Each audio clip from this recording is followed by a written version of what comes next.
Imagine this. It's late at night in Montgomery, Alabama. The year is 1956.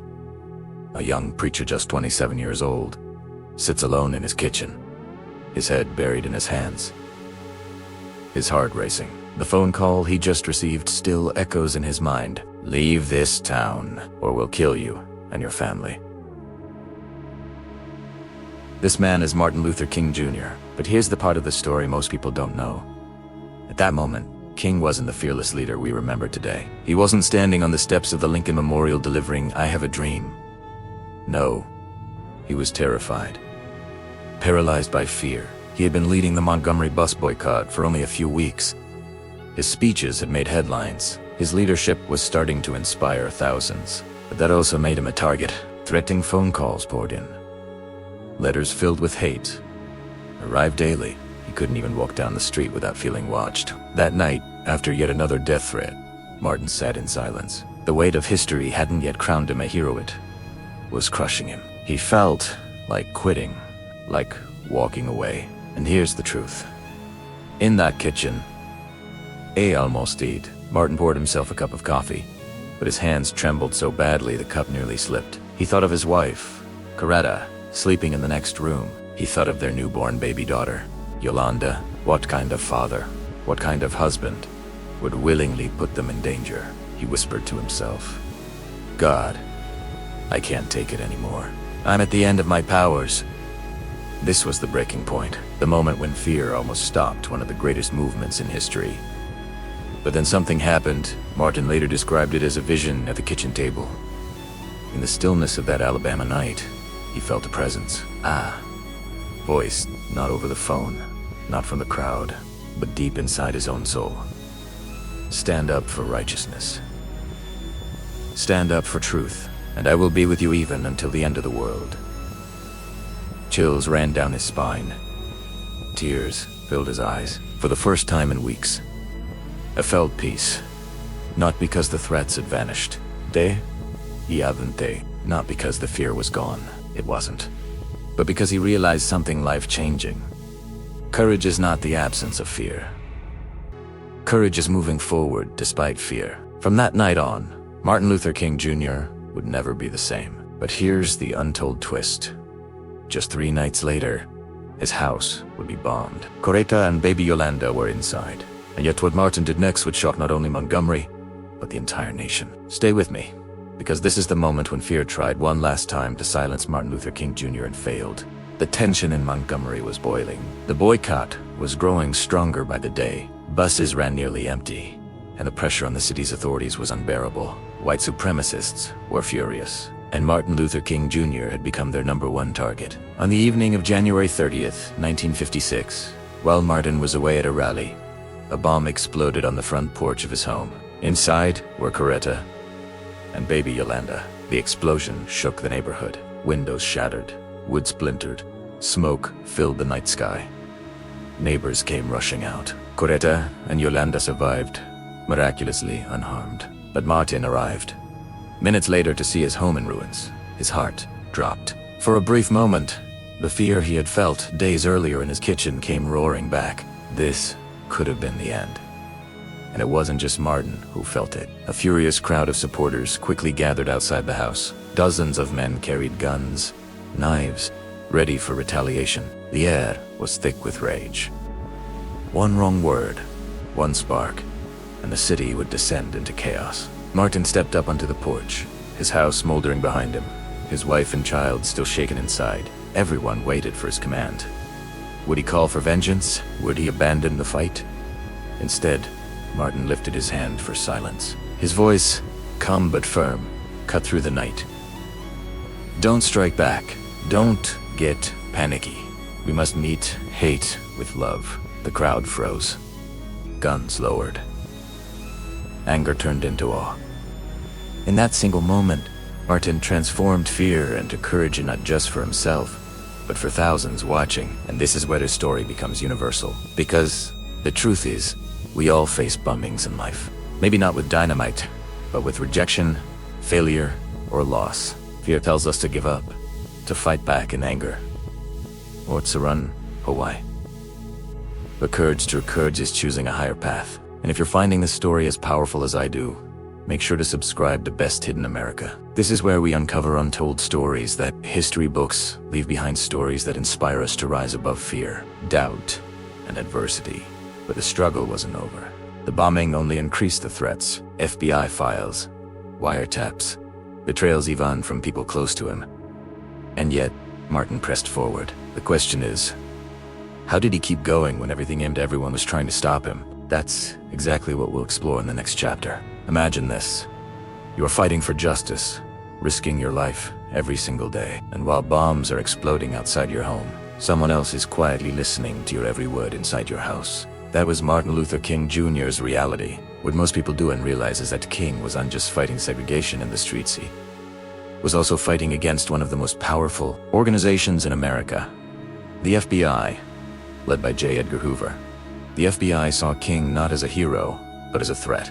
His growing influence scared the establishment. Millions of Americans were listening to him, and the government worried that his movement could disrupt the balance of power. So they began following him, wiretapping his phones, bugging his hotel rooms, recording his conversations. Think about the weight of that. Every word he spoke, every prayer he whispered, every strategy meeting, someone was listening. Imagine carrying that pressure day after day. And it didn't stop there. Hoover's FBI even tried to break King psychologically. They sent him anonymous letters, attempting to humiliate him and push him into silence. In one infamous note, they suggested he should end his own life rather than face public shame. That's how far they went to try to stop him. Now, picture this. King is already receiving death threats daily, already carrying the fear of bombs, already trying to hold together a movement of millions. And then he finds out that some people in his own circle might be leaking information. Betrayal didn't just come from the outside. It could come from a friend, a colleague, even a fellow pastor. For any human being, that's enough to break your spirit.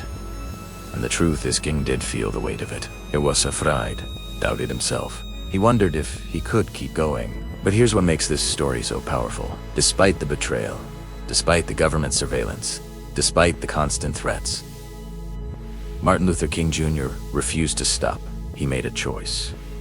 And that choice was to keep moving forward, even if it meant walking straight into danger. That's what real courage looks like. Not the absence of fear, but the decision to act anyway. And maybe that's the lesson for all of us. No matter how heavy the world feels on your shoulders, no matter who doubts you, no matter what obstacles rise up, you still have the power to stand, to speak, and to keep moving toward your purpose. At Best Hidden America, we believe stories like these matter because they remind us of something simple but life-changing.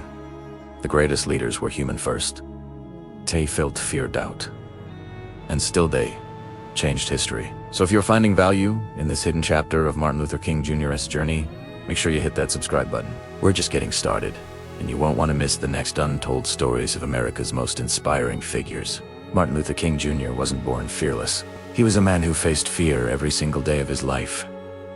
Bomb threats, phone calls at midnight promising his death, government surveillance trying to break his spirit, even betrayal from those close to him. But what transformed him from a man burdened by fear into a global icon of courage? It happened in moments few people talk about. Late at night, alone at his kitchen table in Montgomery, Alabama. King was exhausted. His home had just been bombed. His wife and baby daughter were nearly killed. His phone wouldn't stop ringing with threats. He had reached his breaking point. So he prayed. In his own words, he said he heard an inner voice speak to him. Stand up for righteousness. Stand up for truth. And lo, I will be with you, even until the end of the world. That moment changed everything. King described it as a turning point, where his fear began to lose its grip. From then on, he no longer fought only with his own strength. He believed a greater power was guiding him. That doesn't mean the threat stopped. It doesn't mean he stopped being afraid. What it means is that he stopped letting fear control him. And that shift is why history remembers him not just as a leader, but as a symbol of moral courage. Think about it. The March on Washington, the I Have a Dream speech, the March in Selma, even his final speech in Memphis, none of that would have happened if King had let fear silence him. In fact, the night before his assassination, he spoke words that showed just how far he had come. He said, "I've seen the promised land. I may not get there with you, but I want you to know tonight that we, as a people, we'll get to the promised land. Those weren't the words of a man hiding from fear. Those were the words of a man who had conquered it. And here's the truth. Courage doesn't mean you're never afraid. It means you choose to keep moving, even when fear screams at you to stop. That's what Martin Luther King Jr. teaches us. His story is a reminder that you don't need to be fearless to change the world. You just need to be faithful to your mission and willing to act in spite of the fear.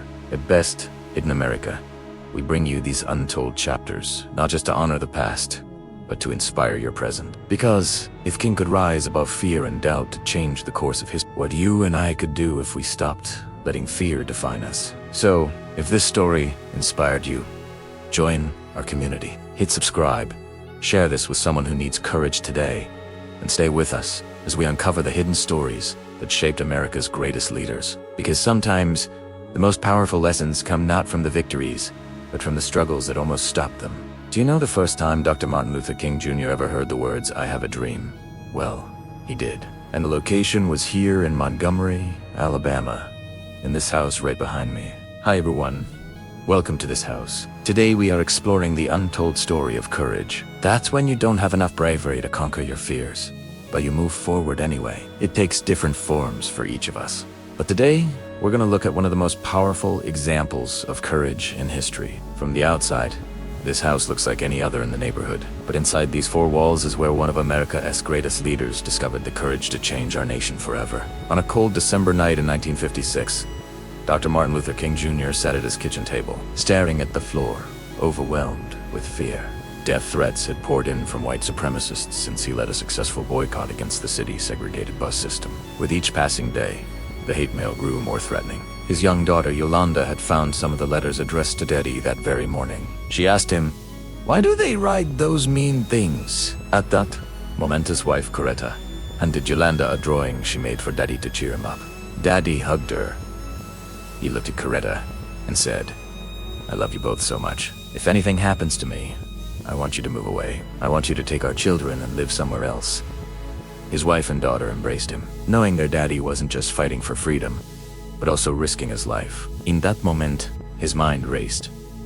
Sol de Flay was that cowardly? Would his fight be over if he ran away? Or would staying put his family in danger? Earlier that week, a bomb threat forced them to leave their home and seek refuge in a motel. But this time he felt compelled to stay. There was a Montgomery meeting he had to attend, a protest he couldn't cancel. But as he got ready to leave, a new wave of fear washed over him. As he walked out to the car, he told Coretta, "I'm afraid. I'm so afraid." His words trailing off into the night. Just then, a neighbor approached and asked if he was ready to go to the meeting. King replied, "Yes, I guess so." As they drove through the quiet streets, streetlights flickering past, he gripped the steering wheel tightly. He didn't know what the night would bring. But as they arrived at the church, a sense of calm came over him. Maybe it was divine providence. Maybe it was sheer adrenaline. But he knew one thing. He wasn't just a pastor anymore. After leading the Montgomery bus boycott, which lasted over a year and resulted in Rosa Parks being arrested for refusing to give up her seat to a white man, King had stepped into the national spotlight. His name echoed across the South, his face appearing on the covers of Time magazine and Jet, the prominent black weekly. Now president of the Southern Christian Leadership Conference, or SC, he'd led nonviolent protests in several cities, advocating for civil rights and an end to segregation. But back in Montgomery, it was personal. This was where he'd moved in 1954 after becoming pastor of Dexter Avenue Baptist Church. Here he'd met the woman who would become his wife, Coretta Scott King. Here he'd navigated the complexities of the bus boycott, boycotted by thousands of black citizens. And here, he'd confronted the ugly realities of racism head-on. In the Deep South, they called it the cradle of the civil rights movement. Now, standing before his congregation that night, King spoke about the upcoming meeting. At first, the words stuck in his throat, but then something amazing happened. As he talked about the dangers they all faced, he heard a voice inside him saying, "Stand up for righteousness. Stand up for justice. Stand up for truth." He continued speaking, sharing the words echoing in his heart. Suddenly, the room seemed to explode with energy. People shouted, "Yes, Lord, go on. Speak, speak, speak." For the first time, he didn't feel alone. You see, the day before, his home had been firebombed. The explosion woke the entire neighborhood, but no one helped as flames engulfed the front yard. They were scared. After all, this was the same town where a black veteran had been lynched 2 years earlier for simply registering to vote. But then someone started yelling, "Run, run, run." Everyone scattered, but not to call the fire department. No, they were running away from danger. And as the house burned, they knew exactly who to blame. The next evening, the Kings went to a friend's house for dinner. But as they ate, news spread. The house wasn't just damaged, it was destroyed. Some of the bricks still smoldered. His wife and daughter were traumatized. King, though, felt a profound shift within him. In that moment of crisis, he realized he was no longer just a timid preacher afraid of losing his life. He was a leader who had found his voice. He returned to the charred remains of his house. Amidst the destruction, he saw a lone figure kneeling in prayer, Ehoinet Air. And in that moment, something remarkable happened. Despite the danger, despite the hatred, he felt an overwhelming sense of peace. Back at the church that night, he shared his experience with the congregation, and as he spoke, they rose to their feet, cheering. "Go on, tell them, tell them, tell them." Suddenly, the words came pouring out of him. "We will not run. We will not hide. We will not fear. We will not turn back." The words resonated with the crowd. Their spirits lifted. Their voices joined his. And so, from the ashes of that night, something extraordinary emerged. The courage to confront hate with love, fear with faith, and violence with non-violent resistance. This moment of vulnerability became the cornerstone of his leadership. From Montgomery to Selma to Washington, D.C., his voice echoed, demanding justice and equality. On that fateful night in December 1956, Martin Luther King Jr. didn't discover courage, he rediscovered it. It wasn't a sudden burst of bravery, but a realization of what he truly stood for. Faced with unimaginable hate and death threats, he chose not to run, not to hide, but to stand tall. Today, as we reflect on his legacy, let us remember this pivotal moment. Let us find strength in the face of adversity, courage in the face of fear, and unwavering determination in the pursuit of justice and equality. Thank you for watching this episode. Best Hidden America explores untold stories of courage, faith, and hope that have shaped our nation. Stories like Dr. King's remind us that courage isn't the absence of fear, but acting despite it. To uncover more inspiring stories, visit our website. And don't forget to subscribe to our channel to join our mission. Together, let's continue to explore and celebrate the best of America. Until next time, stay curious, stay kind, and stay brave.